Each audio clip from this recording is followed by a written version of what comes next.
Okay, thank you for that introduction. I'm very happy to be with you from Malta, and I will be focusing on parenting leave policies and obviously looking at the issue of inequalities, analyzed mostly through the gender lens. So that is the lens that I mostly use through my academic work.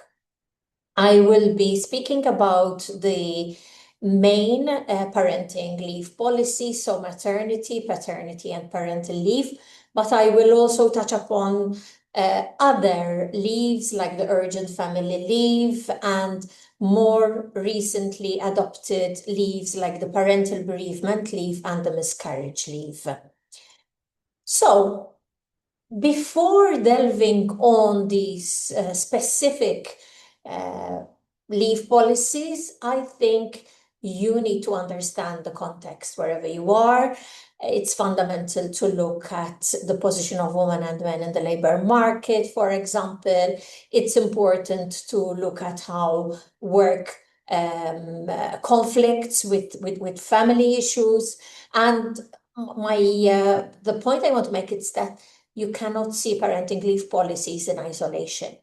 You also need to look at how gender roles are evolving in relation to paid and unpaid work, because that affects the take-up, for example, of family leaves.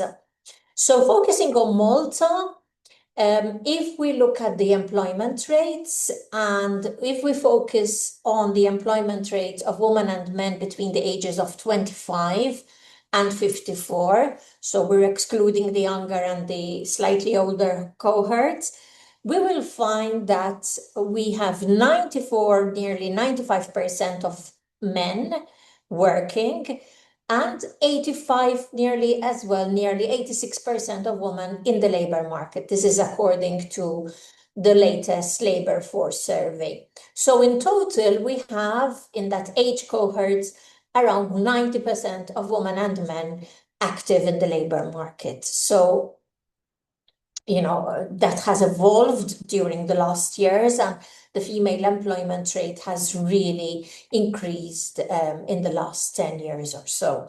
And now we have a dual earner family.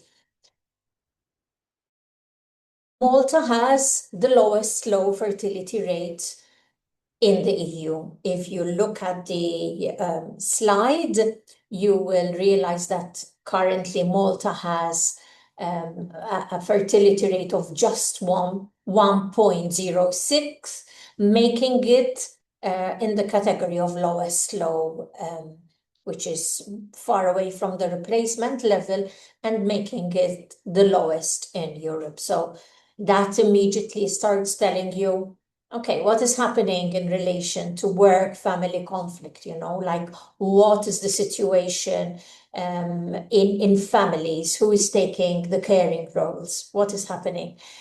And a study I conducted recently for the National Commission for the Promotion of Equality, together with Camilleri, showed us that nearly 70% of women and 60% of men reported having difficulties fulfilling their family responsibilities at times or frequently during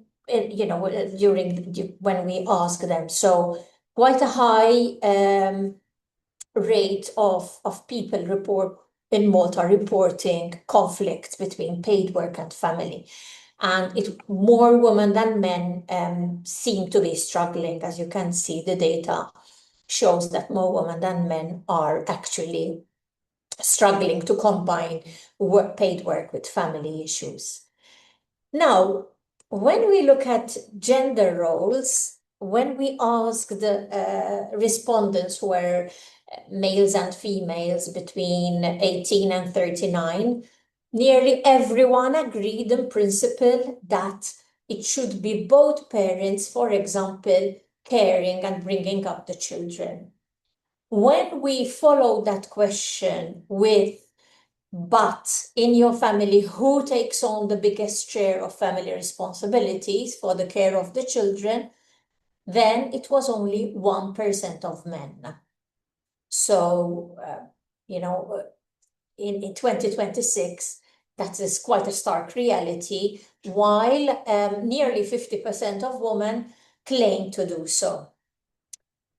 In that study, there were around a third who told us we are sharing the responsibilities together with between the partners.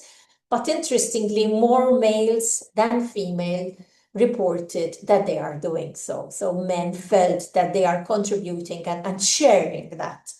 So that's a little bit about the context, because I think it's really important to understand the situation on the ground before you actually look at the leave policies. So when we look at the main family policies, in Malta, maternity leave comes with a duration or is offered for 18 weeks. So the first 14 weeks are paid in full.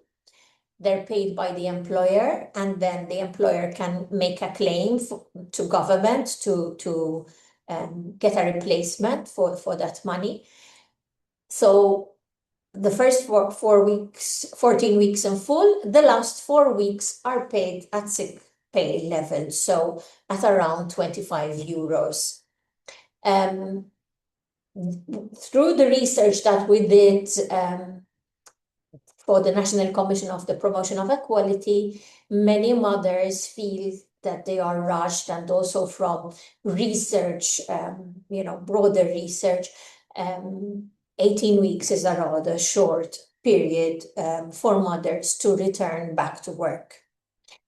At the same time, fathers are offered 10 days of paternity leave, and this is compensated in full. This was introduced quite recently through the Work-Life Balance Directive about 2 years ago.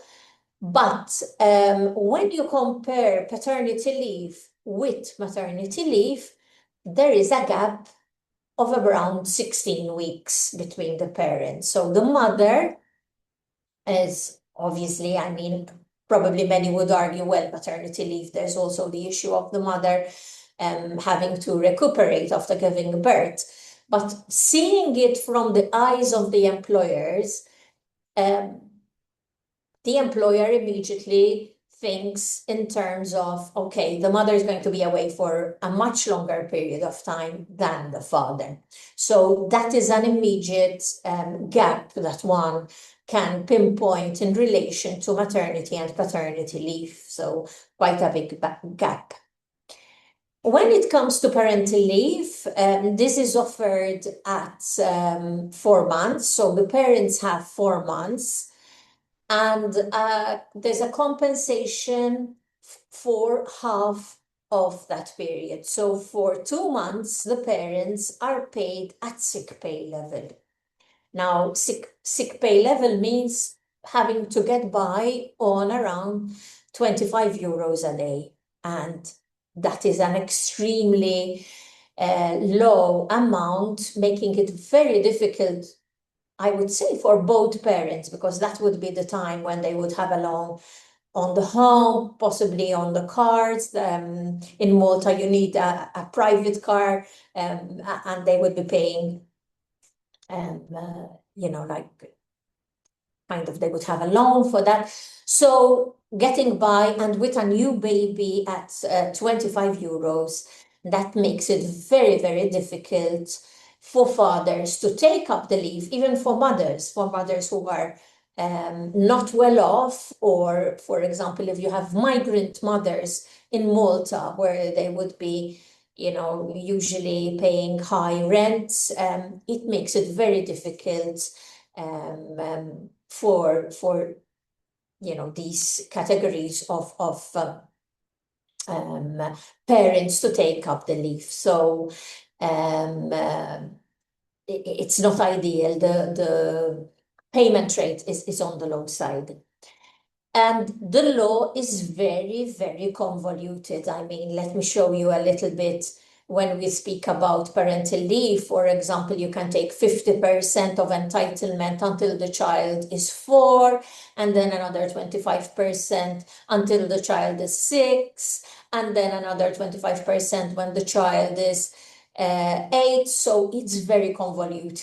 It's not simple. It puts a lot of restrictions on the parents. So it is not ideal. The final leave that I want to focus upon, not that we have it, but because we don't have any leave for parents when their children are sick. And this is a very big problem. So parents are constrained to find other solutions because we absolutely have no specific leave when children are sick. So there is an urgent family leave possibility, and this falls under one of the most latest changes. Since April last year, this was increased from 15 hours. So previously, people had, this wasn't only open to parents, but to all workers. They had 15 hours. And since April last year, this was increased to 32 hours, so about 4 working days. Now, half of it is taken from their vacation leave and half of it from sick leave. But at least there was an increase in the hours, and this could help parents. In January this year, we also saw an introduction of parental bereavement leave. So workers can take up to 7 days fully paid refundable leave for the death of a child under 18. And also in January this year, we saw the introduction of miscarriage leave. So up to 7 days, which are fully paid and refundable. So those are the latest changes I could pinpoint in relation to family leaves. Now, what do we know about take-up rates? Unfortunately, no data exists regarding the take-up rate of women and men in the private sector. Absolutely nothing. And data is only collected for workers in the public sector and the public service. And it's collected by the National Commission for the Promotion of Equality. At least it's published by the NCPE. What does that data show us? So here I'm going to be referring only for uptake in the public sector and the public service. And when you look at the data, it immediately makes you realize that family leave and reduced hours are overwhelmingly used by women. For example, parental leave, 98%, with only 1% of men, 1.9, using that parental leave. And the low payment rate could be contributing to that shockingly low uptake of parental leave by men in Malta. The same pattern can be noted for a career break. It's 97% women, only 2.8% men.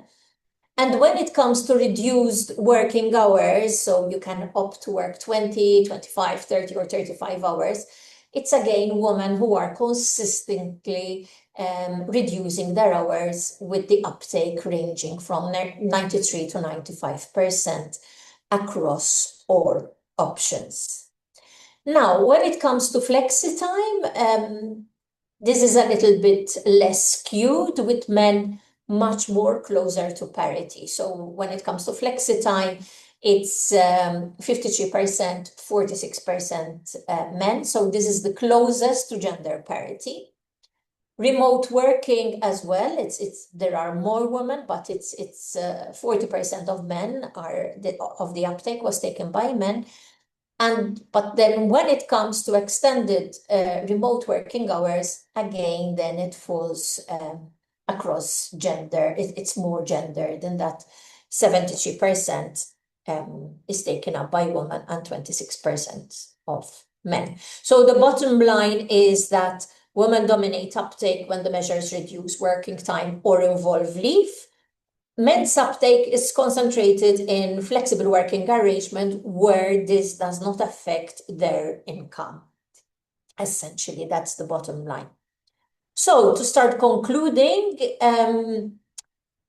from the research I carried out for NCPE, it seems that the current family leave seem inadequate, both time-wise and compensation-wise, and they are clearly contributing to the gender caring gaps between fathers and mothers, especially as we saw when it comes to parental leave, and this goes against the spirit of the Work-Life Balance Directive.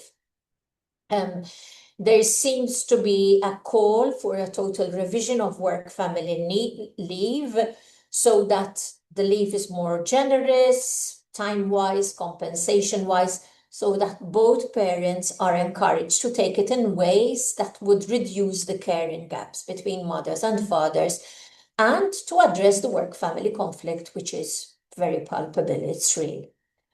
I think the country also needs to discuss specifically for parents when their children are sick, and we definitely need more data on the uptake of family leaves in the private sector. The data collection must definitely improve. If you want to read more about the study I was referring to, I gave you the link here. And I think this would bring me to a close, and I will be very happy to take any questions that you may have, or if you want to, make any reflections or comments on this presentation.